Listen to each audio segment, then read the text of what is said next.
Oke, selamat datang semuanya. Kali ini kita akan bedah sebuah tulisan dengan judul yang cukup provokatif ya. Dunia kita sedang sakit.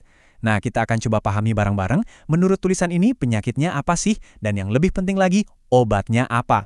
Tentu saja, langsung dari kacamata penulisnya. Yuk, kita mulai. Nah, biar kita paham alur pikir dari tulisan ini, kita perlu lihat dulu gimana cara dia mendiagnosis penyakit dunia. Seperti yang bisa kita lihat, tulisan ini dibuka dengan daftar panjang masalah-masalah, baik global maupun lokal, yang dianggap cuma sebagai gejalanya aja.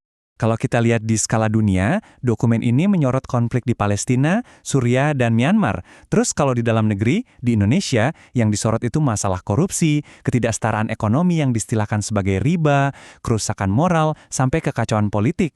Tapi, yang perlu kita ingat, menurut penulisnya, ini semua tuh cuma gejala loh, bukan akar penyakitnya. Oke, jadi kalau masalahnya sebanyak itu, solusinya gimana dong? Nah, disinilah tulisan ini ngasih pandangan yang beda. Katanya, kalau kita sibuk ngurusin satu persatu gejala tadi, itu nggak akan ada habisnya. Kita cuma capek sendiri, tapi masalah utamanya nggak pernah benar-benar selesai. Ini nih yang membawa kita ke analogi utamanya. Coba bayangin deh, kalau atap rumah Anda bocor, apa yang Anda lakukan? Apa Anda bakal ngepel lantainya terus-terusan? Ya enggak kan? Pasti yang dibenerin atapnya. Nah, logika inilah yang dipakai. Lantai yang basah itu gejalanya, atap yang bocor adalah akar masalahnya. Yuk kita coba terapkan logika ini ke salah satu contoh, masalah riba. Kenapa sih banyak orang kejebak utang riba?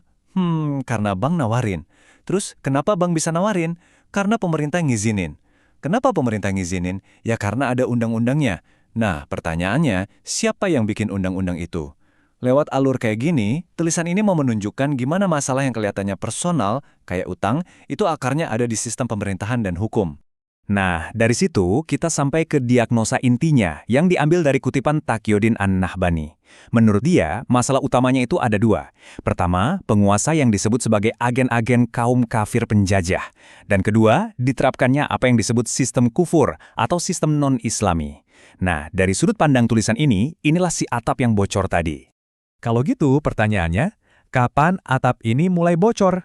Nah, dokumen ini menunjuk satu momen spesifik dalam sejarah yang dianggap sebagai awal dari semua masalah ini. Tanggalnya 3 Maret 1924. Menurut sumber ini, inilah hari di mana Daulah Khilafah Islamiyah atau kekhalifahan Islam runtuh. Bagi si penulis, inilah titik nol dari semua problem modern yang kita hadapi sekarang. Terus, apa dampaknya? Menurut dokumen ini, dampaknya besar banget. Dunia muslim jadi pecah, terbagi jadi lebih dari 50 negara. Terus jatuh di bawah penjajahan, mengalami kemunduran di semua bidang, dan dipimpin oleh penguasa-penguasa yang dianggap boneka. Ini juga yang disebut jadi penyebab kenapa maksiat, mulai dari pornografi sampai korupsi, jadi merajalela. Di slide ini, kita bisa lihat kontrasnya dengan jelas ya. Ini yang ingin ditekankan sama si penulis. Di satu sisi, ada kondisi tanpa khilafah, yang katanya mengakibatkan korupsi, kerusakan moral, dan penguasa yang nggak adil.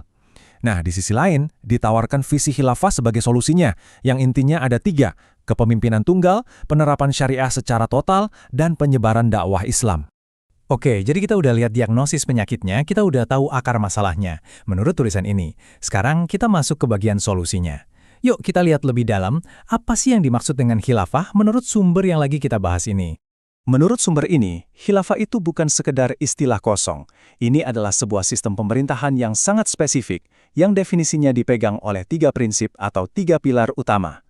3 pilar itu apa aja? Pertama, adanya kepemimpinan tunggal buat seluruh kaum muslimin di dunia. Kedua, diterapkannya syariat Islam secara menyeluruh atau kafah, nggak setengah-setengah. Dan yang ketiga, tugasnya adalah menyebarkan dakwah Islam untuk menyelamatkan manusia. Nah, ketiganya ini dianggap sama-sama penting, porsinya sama. Untuk menekankan betapa pentingnya hal ini, penulisnya mengutip pendapat dari Al-Hashkifi Al-Hanafi. Dikatakan di sini, kalau menegakkan khilafah itu adalah kewajiban yang paling penting. Bahkan, kutipan ini mengklaim kalau para sahabat Nabi lebih memprioritaskan tugas ini daripada penguburan jenazah Rasulullah sendiri. Nah, kutipan ini dipakai untuk menunjukkan betapa urgennya isu ini dari sudut pandang mereka.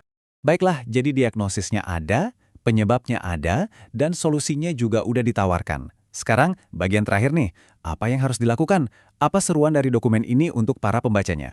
Ada 2 langkah strategis utama yang dijabarkan. Pertama, fokus pada penyelesaian masalah akar. yaitu mendirikan khilafah, sambil tetap bantu-bantu ngatasin masalah-masalah cabang atau gejala semampunya. Kedua, berjuang untuk menyadarkan umat agar ikut serta dalam perjuangan menerapkan syariah dalam bingkai khilafah. Terus, caranya gimana? Nah, dokumen ini ngasih 2 tindakan nyata. Yang pertama, lewat edukasi, yaitu mengkaji Islam secara kafah atau komprehensif. Dan yang kedua, lewat advokasi, yaitu mendakwahkannya atau menyampaikannya ke masyarakat luas. Dan yang menarik di sini, ini bukan cuma ajakan teoritis loh. Dokumen ini benar-benar ngasih daftar bacaan spesifik, semacam kurikulum gitu, buat siapapun yang mau mendalami hal ini. Topiknya lengkap, mulai dari struktur negara, sistem pergaulan, sampai sistem ekonomi. Dan ini membawa kita ke akhir pembahasan kita. Pada dasarnya, seluruh argumen dalam tulisan ini mengerucut pada satu pertanyaan besar. Bisakah kesejahteraan spiritual suatu bangsa dipisahkan dari sistem pemerintahannya? Penulis dokumen ini punya jawaban yang tegas atas pertanyaan itu, dan sekarang Anda tahu persis apa argumen di baliknya. Terima kasih sudah menyimak.